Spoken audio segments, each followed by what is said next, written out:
importancia de San Lorenzo Tenochtitlán radica en que fue una capital olmeca que dominó un punto estratégico, al igual que lo hicieron los otros tres asentamientos mayores asociados a esta cultura: Laguna de Cerros, La Venta y Tres Zapotes.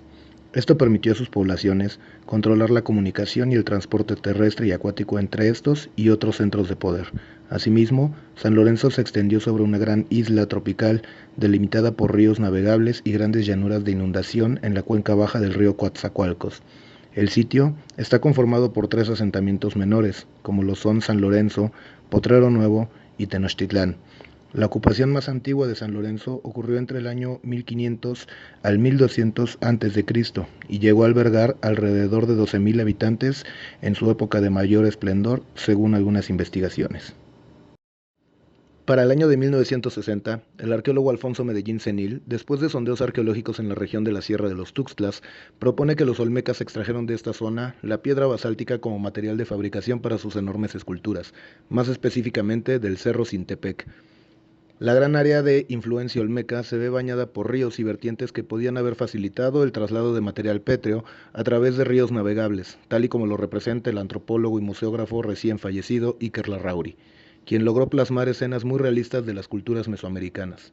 Volviendo al tema, el control exclusivo por parte de las familias fundadoras de los recursos en las llanuras mediante los islotes y su división pudo ser uno de los detonantes de la complejidad social alcanzada por los olmecas en épocas posteriores.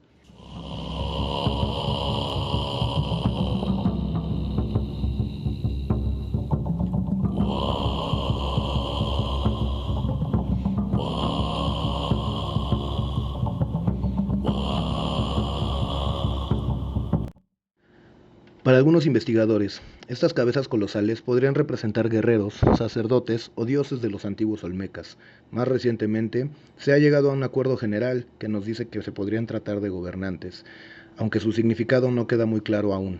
Existen diferentes teorías al respecto y ciertas características generales en las 17 esculturas en su tipo halladas a la fecha. Los rasgos faciales como labios y pómulos abultados, ojos almendrados, nariz achatada, comisuras labiales caídas, que para algunos especialistas podrían hacer referencia al culto sagrado que tuvieron los olmecas alrededor del jaguar, son solamente algunas de las características representadas en estas esculturas. Hay que mencionar que de las 17 cabezas colosales halladas a la fecha, ninguna es igual a la otra. Algunas muestran en los ojos rasgos de estrabismo y otras cuentan con protecciones craneanas, con diferentes decoraciones geométricas. Algunas teorías nos dicen que las comisuras labiales caídas podrían hacer referencia a los colmillos del felino antes mencionado. En su gran mayoría, estos monumentos están fabricados en rocas basálticas, algunas de ellas con rastros de seccionamiento mediante corte en la parte posterior, lo que ha llevado a teorizar sobre el tallado de estas representaciones a partir de piezas anteriores que hoy conocemos de manera general como tronos. Hablando de este grupo escultórico, se piensa que pudieran representar escenas mitológicas o de relación con periodos de gobierno de diferentes personajes de alto rango. Durante cerca de los 70 años de excavaciones en San Lorenzo Tenochtitlán, se han ubicado 10 cabezas colosales en las islas artificiales que conforman el sitio arqueológico, que se extiende por casi 500 hectáreas. Aunado a esto, el hallazgo de otro tipo de esculturas de piedra de gran formato son parte del importante legado manifiesto que tuvo San Lorenzo Tenochtitlán entre la cultura olmeca.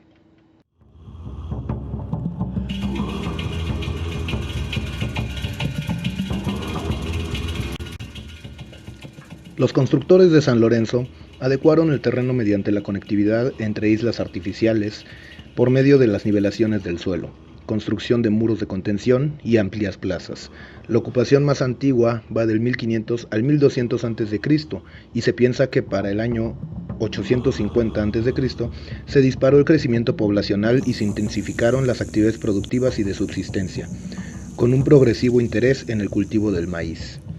La adecuación del terreno antes mencionada se logró mediante millones de metros cúbicos de rellenos sedimentarios que le dieron una nueva forma al sitio. Se crearon distintos niveles de terrazas habitacionales alrededor de la cima de la loma que domina el terreno.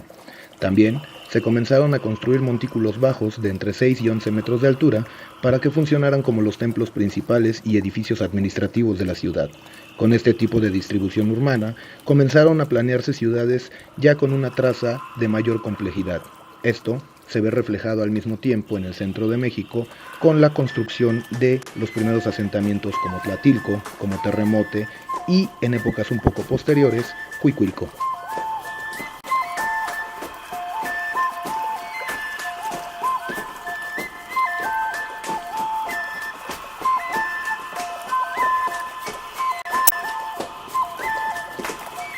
Las figuras humanas representadas en el arte olmeca suelen estar mezcladas o con rasgos animales, siendo casi siempre el elegido el jaguar, por los temas sagrados y cosmogónicos que el pueblo olmeca le otorgaba, o también tenemos ejemplos de esculturas con rasgos fantásticos, en los que se distorsionan las formas y se dota a los hombres de elementos que seguramente se consideraban relacionados con la naturaleza y de un orden sagrado. Existen también bastantes ejemplos de animales y personas semidescarnadas o descarnadas con los ojos cerrados o con los brazos cruzados sobre el pecho que podrían hacer referencia a complejas connotaciones mortuorias. Las raras ocasiones en que la figura humana aparece individualizada lo hace también con elementos divinos que no corresponderían a la realidad del cuerpo humano.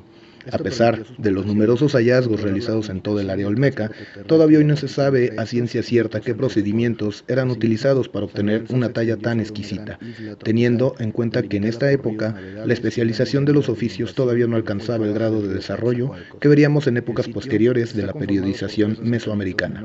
Esta exquisitez en las tallas no encuentra similitud en las culturas que pudieron llegar a coexistir con los olmecas en su región.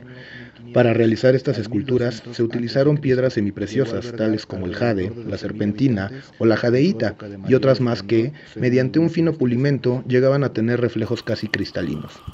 Este tipo de piezas solían utilizarse como amuletos, como adornos y también como elementos que componían ofrendas funerarias o que acompañaban entierros humanos.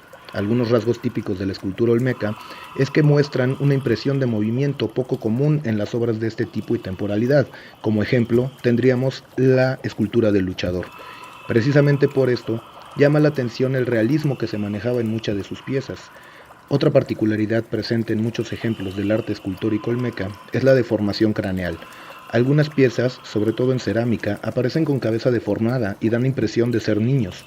Llevan ojos almendrados, sus extremidades muy cortas y robustas, y casi todas las piezas de este tipo se encuentran desnudas. Las comisuras de los labios, como ya lo hemos visto, se encuentran rasgadas hacia abajo, lo que para algunos investigadores podría representar su relación con el ya mencionado jaguar, e incluso algunas otras teorías apuntan a que esto hace referencia a los dientes de un tiburón. Se ha dicho que este tipo de esculturas pueden representar también una especie de retraso infantil. Y siguiendo esta arista, tenemos diversas teorías que apuntan a la sacralidad y divinización de las personas con estos padecimientos entre la sociedad olmeca.